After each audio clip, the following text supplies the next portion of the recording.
Hey, I'm Simon McIntyre. Welcome to a short series, 3 to 4 minute videos, reflections on the Lord's Prayer. And first of all, I'd like to give due deference to two writers who have helped me with some of the background. And they are Craig Kenner and his magnificent volume, New Testament Background Commentary, and also Joel Green and his commentary on the Gospel of Luke. So just a couple of quick thoughts before we head into this interesting and I think wonderful discussion on the Lord's Prayer. First is that it's long fascinated me, the Lord's Prayer. It's one of those prayers that I've heard children pray, and also I've heard adults pray. Apparently people have prayed it when they've faced martyrdom. That's the same as being an adult. It's being used for a variety of cases where people have not known Christ. It's the only prayer they've ever remembered. They got it drilled into them at school or some such thing, particularly in the Western world. And they've called upon the name of the Lord using that prayer. And I can't think of anything more wonderful. So the Lord's Prayer's got a lot of applications. There are some who think the Lord's Prayer actually belongs to a pre-grace era. And therefore it's redundant when it comes to use by the church. One of the problems with that thinking, aside from which I can't see it being real or realistic, is that if that's the case, then all of Jesus' words are redundant because they were all before the cross.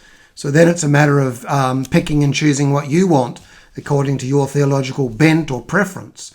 No, I think it's one of those great prayers that's just lasted time. It's still magnificent. It covers the bases. It engages us with our Father who lives in heaven.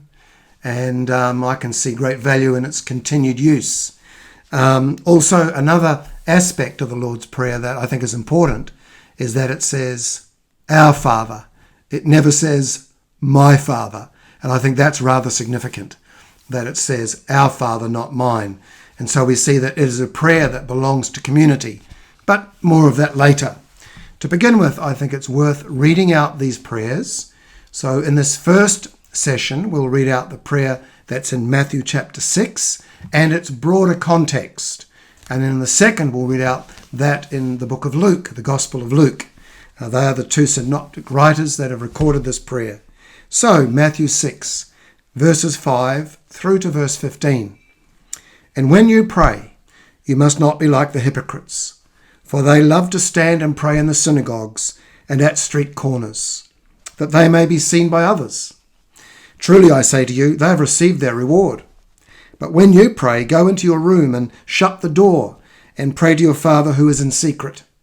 And your Father who sees in secret will reward you, the implication being openly. And when you pray, do not reap up empty phrases as the Gentiles do, for they think they will be heard for their many words. Do not be like them, for your Father knows what you need before you ask him. Pray then like this. Our Father in heaven, hallowed be your name. Your kingdom come, your will be done, on earth as it is in heaven. Give us this day our daily bread, and forgive us our debts, as we also have forgiven our debtors. And lead us not into temptation, but deliver us from evil. For if you forgive others their trespasses, your heavenly Father will also forgive you. But if you do not forgive others their trespasses, neither will your Father forgive you. That's Matthew in its basic context regarding prayer.